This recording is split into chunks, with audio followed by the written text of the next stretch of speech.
둥둥 수요 특강 달을 가리키다.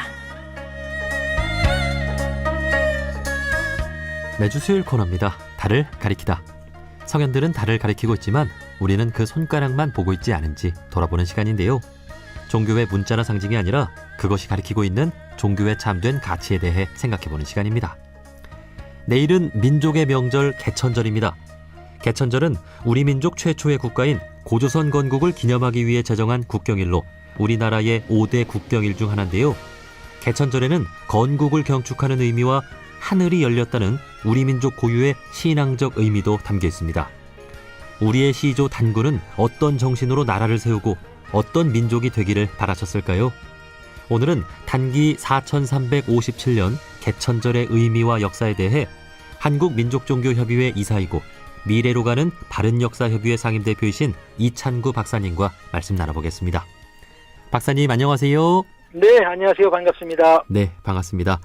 자, 내일은 개천절입니다. 먼저 어떤 의미가 있는 날인지 소개를 해주실까요? 예, 민족의 명절 개천절은 역사적으로 보면 단금께서 조선을 건국한 날 또는 개국한 날이라 할 수가 있겠죠. 그래서 올해 4357년입니다.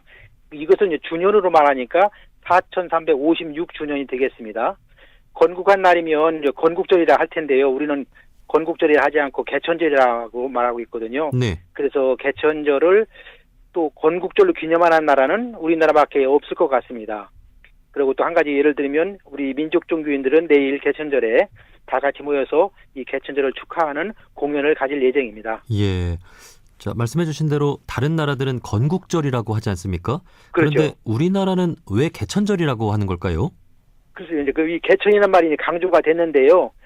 사실 나라는 땅에 세우는 것이지만 하늘이 우리에게 이 땅을 점지해 주었다는 의미가 강하죠. 그래서 하늘이 열렸다고 말하고 또 사람이 세운 것이 아니라 하늘이 열어주어 하늘과 함께 나라를 세운 것이라는 그런 생각이 강한 것 같습니다. 우리 조상 대대로 하늘을 공경해온 경천 사상이 이러한 개천 사상으로 연결되었다고 이렇게 생각이 됩니다. 네. 그 최근 우리 사회에 건국절 논쟁이 있지 않았습니까? 예. 1919년이냐 1948년이냐 하는 건데요. 이런 논쟁은 왜 생긴 걸까요? 저도 좀 아쉽습니다. 사실은 이게 2006년 그 어느 신문에 우리도 건국절을 만들자라는 그 이모 씨의 글이 실렸는데요. 그 내용을 보니까 자기가 미국이 건국 기념일에 가서 그 매사추세츠에 있는 그 찰스 강변을 가봤더니 미국에 많은 사람들이 모여서 자기의 그 건국절을 기념하더라는 얘기죠. 그래서 우리도 이런 건국절을 만들어서 온 국민이 기념했으면 좋겠다. 이런 아이디어를 제공했었어요. 그런데 이제 사실 이렇게 찰스 강변에서 떠오른 이 한 분의 이런 사실은 유치한 발상인데 그것이 지금에 와서는 일부 세력과 야합에서 우리 사회를 지금 이렇게 흔들고 있는 그런 것 같습니다. 물론 역사적으로 보면 우리가 1919년은 대한민국이라는 민주공화정이 시작된 날이거든요. 그런데 그렇다고 해서 1919년을 또 건국절이라고 할 수는 없겠죠. 물론 또 1948년은 대한민국 정부 수립일이기 때문에 또 정부 수립을 가지고 건국절이라고는 더더욱 할 수가 없죠. 그래서 임시정부 당시에도 이런 고민이 있었던 것 같습니다. 그런데 그때 정할 때 개천절을 임시정부 당시에 정했는데 그때 이름은 건국기원절이라고 했습니다. 건국기원절이라는 것은 건국의 기원을 대한민국에 두는 것이 아니라 고조선에 두겠다는 그런 뜻이었거든요. 네. 만약에 지금 우리가 대한민국 세운 것을 건국절로 정하면 그 이전에 대한제국 세운 것도 건국절 정해야 되고 조선 세운 것도 건국절을 정해야 되고 고려 세운 것도 건국절을 정해야 되는 이런 역사적 모순이 있기 때문에 우리 선배들께서도 이런 고민을 생각해서 건국을 기념하는 것은 고조선 한 번으로 족하다. 그래서 이제 그 이 명칭을 건국기원절이라 이렇게 정했다고 생각이 됩니다. 그래서 예. 우리가 그 뒤에 이제 해방 이후에는 그 건국기원절이라는 말 대신에 개천절이라 이렇게 이 명칭을 정했는데 이 개천절이라는 말 속에는 모든 건국의 건국이다 이런 의미가 강하게 이제 내포됐다고 생각이 되고요. 이런 의미에서 우리가 10월 3일 개천절이 곧 우리한테는 건국절이기 때문에 또 다른 기념일을 가지고 이렇게 얘기한다는 것은 무의미하다 이런 생각이 듭니다. 네, 그렇죠. 우리가 뭐 조선도 건국이고 고려도 건국이고 역사 속에서 이런 이름은 우리가 쓰지만 우리 한민족에 있어서 진정한 그 건국절은 이 개천절 하나뿐이지 않나 그런 생각이 듭니다. 그렇습니다. 예. 그 이름만 좀 이렇게 바뀐 것이죠. 네. 그렇죠. 네. 자, 이제 건국절 논쟁은 끝내고 개천절로 우리가 다 같이 하나가 됐으면 좋겠습니다. 예. 자, 그리고 이 개천절 하면 빼놓을 수 없는 게 단군인데요. 그 단군은 역사냐 신화냐 또 이런 논쟁도 있잖아요. 그렇습니다. 사실 단군을 신화로 보고 역사로 보느냐 이런 혼란이 아직도 계속되고 있는데요. 이게 어떻게 보면 그 근원이 일제의 식민사관이 남긴 폐단이 아닌가 이런 생각이 들어요. 일제가 우리 단군 역사를 말살하기 위해서 맨 먼저 단행한 것이 단군 역사를 신화로 조작하는 그런 일이었거든요. 사실 해방이 이제 80년이 다 됐는데 아직도 변하고 있지 않는 것이 바로 이 단군 신화론입니다. 그런데 이 근원을 알고 보면 1894년에 일본인 백조 고길이라는 사람이 단군 역사는 불교의 전설을 따다가 만들어진 허구의 신화다라는 말을 처음 주장했거든요. 네. 예, 그들은 이제 이 말이 우리 학계까지 번져서 우리 한국의 역사학계가 100여 년 전에 그 주장을 지금까지도 수용하고 있는 거예요. 물론 이제 신화라는 말은 사실 학술적으로는 좋은 용어거든요. 우리가 신화 없이는 살 수가 없기 때문에. 그런데 우리한테는 단군 신화라는 말 때문에 이 목적이 단군을 부정하기 위해서 나온 용어이기 때문에 우리한테는 상처가 되는 그런 이제 불행이 이제 남게 된 거죠. 예. 그러나 이제 우리가 이런 불행 중 다행으로 요즘은 이제 고고학이 발달해가지고요. 5, 6천 년 전에 뭐 역사 유물들이 막 쏟아져 나오죠. 뭐 요녕성, 뭐 내몽고 등지에서 뭐 우리가 뉴스도 많이 나오지만 뭐 홍산문화, 뭐 하가점 하층문화 등이 많이 발굴이 되고 있어요. 그러면 그 시대에 뭐 적봉지 유물이 나오고 있는데 그럼 적봉에 있었던 나라는 어느 나라이겠느냐? 그럼 그 지도자는 누구이겠느냐 이렇게 물었을 때 우리는 삼국유서에 근거해가지고 대답을 할 수가 있거든요. 아, 그건 신시 배달에 우리 환웅이 있어서 고조선에 단군이 있어서 이렇게 말하면 되는데 근데 중국은 그게 거의 불가능해요. 그래서 뭐 하, 은, 주 나라가 있었지만은 우리가 이 만리장도 너머에 적봉에 하은주가 있기는 않았기 때문에 그러면 결국은 그 땅은 우리의 역사 문화로 이렇게 편입이 가능한 것이죠. 그런데 한 가지 이게 개천들마다 우리가 당하는 문제인데요. 그 삼국유사에 보면은 곰과 호랭이 얘기가 나오잖아요. 네. 근데 그것은 그 시대에 우리 조상들이 동물을 토템으로 숭배했다는 뜻이거든요. 네. 예를 들어서 우리가 축구 국가대표팀 말할 때 우리 한국은 호랑이가 상징이잖아요. 네. 일본은 독수리가 상징이고 또 영국은 사자가 상징이거든요.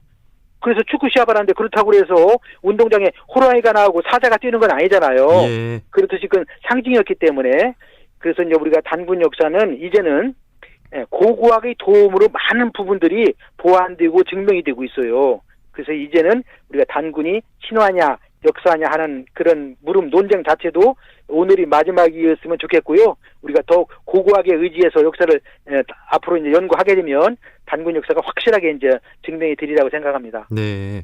그 단군의 신화적인 측면이 있긴 하지만 예. 그래도 단군 역사라고 표현하는 게 더 맞다는 거죠. 그렇죠. 예. 단군 신화보다는 단군의 역사로 그렇게 또 표현을 했으면 좋겠습니다. 자, 그리고 이 단군의 고조선 건국 이념을 우리가 생각해 보지 않을 수가 없는데요. 네.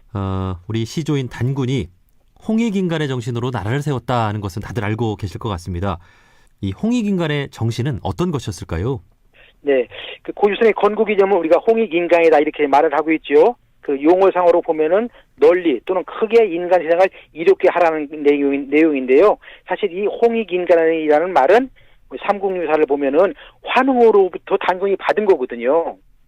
그 요즘 말로 보면 나라의 법통을 환웅이 단군한테 물려줄 때 홍익인간으로 주고받은 것이다 이렇게 생각할 수가 있겠는데요. 환웅이 처음에 그 태백산 꼭대기 신단수에 내려왔을 때 그때 그 숭고한 마음을 단군도 아사달에 나라를 세울 때 그 마음이었을 것이고 그 마음은 결국 홍익인간으로 대세이화하려는 그 마음이었을 것이다. 그 마음으로 나라를 세웠을 것이고 그런데 오늘날에는 그 홍익인간 제세이화의 의미가 우리가 세계 평화 이념까지 확대되기 때문에 오늘 우리 시대가 많은 시대가 변했지만은 그래도 홍익인간의 그 이념은 오늘날에도 유효하다 이렇게 생각이 듭니다. 네. 그 어떤 민족이나 그 어떤 종교는 선민사상이라는 게 있잖아요. 네. 뭐 하늘로부터 우리만 이제 선택받은 민족이다. 뭐 이런 건데 네. 우리는 그와는 반대로 하늘의 뜻으로 이제 온 세상을 좋게 만든다. 그런 네, 정신을 그렇습니다. 가지고 출발했다는 점에서 우리 한국이라는 민족이 정말 평화를 사랑하는 민족이고 정말 그 품이 넓은 그 정신으로 세워졌다는 것을 알 수가 있어요. 예. 그래서 혹시 이제 젊은 세대들은 홍익인간 말이 좀 어렵다 뭐 이런 말도 하지만 그 이념으로 봤을 때는 오늘날도 세계 평화를 위한 이념으로도 이 홍익인간은 아주 유효하다 이런 생각을 할 수가 있겠죠. 네. 자, 그래서 우리가 그 주권을 빼앗겼던 일제 강점기에 우리 한민족만의 구심점을 되찾고자 단군교가 만들어지기도 했죠. 그렇습니다. 그 사실 처음에는 단군교라고 했다가 일제히 탄압 때문에 나중에 이제 대종교로 이름을 바꿨어요. 예. 그래서 오늘날 우리가 이제 대종교로 알고 있는데요. 사실 대종교는 오늘날로 말하는 종교 이전에 일제히 탄압에 굴하지 않고 국권 수호에 앞장섰던 그 어떻게 보면 항일 투쟁을 위해서 결성됐거든요.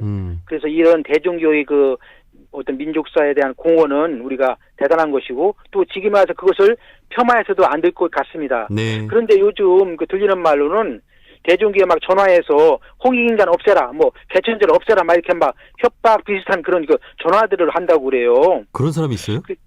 참 너무 안타까워요. 그래서 이제 사실은 우리가 대일 항쟁기에 대종교의 그런 희생의 결과를 우리가 어떻게 보면 오늘날과 같은 우리가 독립을 이루었고 부강을 이루고 있는데요. 사람이 이제 사실 이런 말도 있어요. 우리가 물을 마실 때 그 물이 흘러온 근원을 생각하라.